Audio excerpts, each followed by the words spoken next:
E vamos falar da inflação. Um dos destaques do noticiário econômico de hoje foi a divulgação do IPCA, que é o índice oficial de inflação, que subiu 0,89% em novembro, superou muito as expectativas do mercado, que previa na média 0,78%.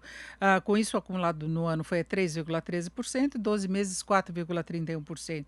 E aí nós temos o grupo alimentação e bebidas em aceleração, 1,93%, não é? Foi a maior variação do índice, 2,54%, e o maior impacto no cálculo desse índice de 0,89, 0,53 ponto percentual, veio desse grupo, alimentação e bebidas. Mas teve outras pressões também, e a análise geral nós vamos conferir agora com o economista André Braz, do IBRE FGV. André, boa tarde. Boa tarde, Denise. Boa tarde aos ouvintes. Pois é, André, faz tempo que a gente está falando de índices acima das projeções. Nós temos os IGPs da Fundação Getúlio Vargas, que a gente nem fala, é mais de 20% acumulado em 12 meses, mas agora é o IPCA, que é o índice oficial de inflação. Como é que você vê essa persistência da alta? Pois foi uma alta forte em alimentação, onde as pressões em 2020 foram mais fortes. Surpreendeu um pouco a alta de alimentos e o resultado geral do índice, mas nada assim muito fora do que a gente tem visto no dia a dia, né? Itens da cesta básica conduzindo, influenciando bem o índice nacional. Destaque também para aceleração em combustíveis, alguma coisa entre bens duráveis também mostrando aceleração, principalmente imobiliário. Então, gradualmente, a gente viu um espalhamento da inflação. A gente falava muito de alimentos, agora a gente continua falando deles, ainda tem um grande impacto no IPCA, mas começam a surgir outras fontes de pressão, outros itens. E para dezembro a gente ainda tem a bandeira tarifária, né? Patamar 2, bandeira vermelha, patamar 2, que só o movimento nessa bandeira já vai trazer um aumento médio de 12% para as contas de energia, com impacto de meio ponto percentual na inflação desse mês. E com esse resultado de hoje, pode ser até que a gente feche 2020 com uma inflação acima de 4,2%, que foi a sinalização do Boletim Focus na última segunda-feira. Então, de fato, há um espalhamento, uma pressão inflacionária um pouco maior, que pode até invadir um pouco 2021. A grande dúvida é isso daí, se invade 2021, porque a gente vê no próprio relatório Focus que o mercado já prevê que a taxa básica de juros possa subir para 3% no ano que vem. Essa é a projeção média. Tem aí uma preocupação com inflação, tem preocupação também com contas públicas. Agora, você acha que, levando-se em conta o comportamento da inflação, daria para o Copom ainda segurar a alta dos juros no começo de 2021, quando a economia ainda vai estar tentando engatar um movimento mais vigoroso de recuperação? Eu acho que o Copom vai fazer isso, ele vai segurar um pouco a taxa de juros bem no início de 2021, mas a depender do espalhamento e do grau desse espalhamento ao longo das próximas duas divulgações, aí considerando a última divulgação de 2020 e a primeira do ano que vem, eu acho que ele pode até fazer um pequeno movimento sinalizando que ele está comprometido com o sistema de metas e quer manter as expectativas ancoradas. Mas eu diria que isso só vai acontecer se de fato houver um agravamento, um aprofundamento desse espalhamento da inflação, levando em conta que já no início do ano que vem, sem o voucher, isso pode ter um impacto na demanda e isso também pode ajudar a segurar um pouco esse espalhamento das pressões inflacionárias. Se isso não acontecer, se a gente de fato continuar verificando, né, IPCAs acima da expectativa do mercado, né, pode ser sim que haja algum movimento de juros antes do primeiro trimestre de 2021. Até porque persistem as incertezas do lado fiscal. Ontem nós já tivemos muitas cabeçadas em relação a isso, né, para a gente simplificar, porque a gente não sabe exatamente o que vai rolar em termos de definição de orçamento, de programas assistencial, de PEC emergencial, e é muita coisa que também traz incerteza que pode ter repercussão na inflação. Repercute porque toda essa incerteza às vezes traz com ela uma desvalorização cambial que não está no radar, né? Até recentemente houve uma valorização do real, né? Mas esse cenário pode mudar, então é um cenário de muita incerteza e tudo muda de forma muito tempestiva.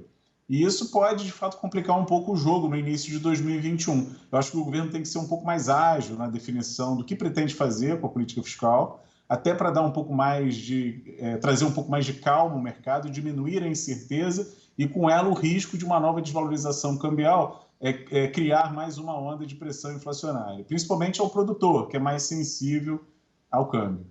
Agora, André, a gente percebe, por exemplo, que na composição do IPCA, nesse espalhamento, agora está incluindo também aluguéis.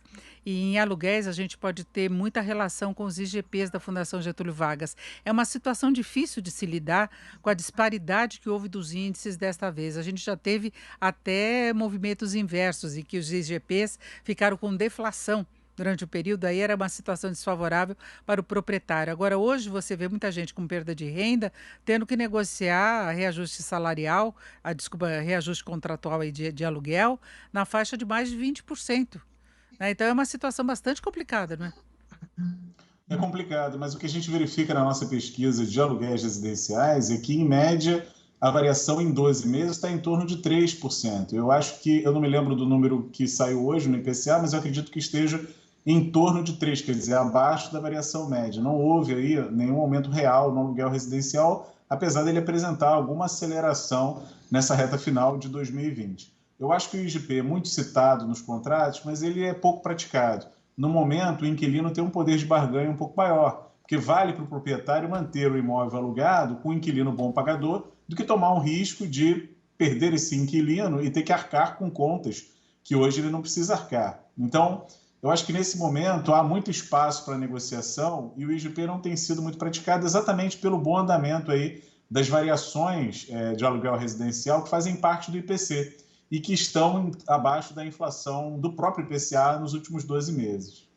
Agora, com esse impacto da tarifa de energia, André, a gente já pode ter em dezembro uma variação superior agora de novembro? Eu acho que sim. No ano passado, mês de dezembro, a gente registrou alta de 1,15. Em 2019, a questão toda era a carne bovina. A gente passou a exportar muito mais para a China e isso trouxe aumentos muito fortes, aí, quase de 20% na carne no mês de dezembro do ano passado. Então, por isso, fechamos 2019 com 1,15 de variação para o IPCA. Para esse ano, antes da gente levar em conta a bandeira tarifária, eu estimava um número em torno de 0,7. E agora meu número passou para 1,2. E eu acho que é bem provável que ele se confirme. Se ele se confirmar nessa magnitude, a gente fecha aí com uma taxa em 12 meses até acima do que o Focus antecipou na última segunda-feira. E é por aí que eu acho que vai, e só levando em conta a energia, sem considerar ainda algum impacto em combustíveis, que chamou a atenção nessa apuração, e em bens duráveis, pela demanda que a gente vai ter nesse último mês do ano. Lembrando que bens duráveis, eu acho que não acompanharam exatamente a tendência de outubro, porque tivemos o mês aí da Black Friday, isso de alguma forma freia algum aumento de preço pelas promoções.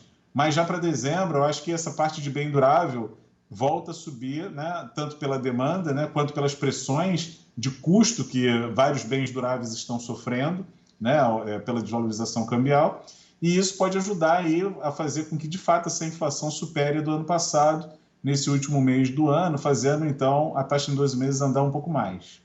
É, a gente vê vários setores até com dificuldade para poder manter a produção por falta de matéria-prima, isso quase sempre acarreta aumento de preços, né? Há pouco nós estávamos falando do setor automobilístico, mas sabemos de vários outros que estão com esse problema, né, de falta de material, e aí vai compensando o preço, né? Exato, a construção civil está nessa situação, a indústria automobilística, a gente viu hoje que o automóvel foi um destaque nessa apuração do IPCA. Então, são vários setores estratégicos que estão registrando uma pressão de custo muito elevada, lembrando que o IPA, em matéria-prima bruta, acumula alta de 67% nos últimos 12 meses, e que isso acaba criando, sim, uma pressão inflacionária maior. Então, à medida que a economia dá algum sinal de aquecimento, de melhora, gradualmente esses preços começam a repassar para o varejo, e esse é o grande risco de 2021. A depender da velocidade de recuperação da nossa economia, a depender dos efeitos dessa segunda onda de Covid e também da questão fiscal. Então, se a gente consegue controlar a Covid, colocar a política fiscal em dia, a gente cria aí um ambiente mais favorável para aquecimento e também um pouco mais favorável para aumento de preço, né, de alguns produtos no varejo.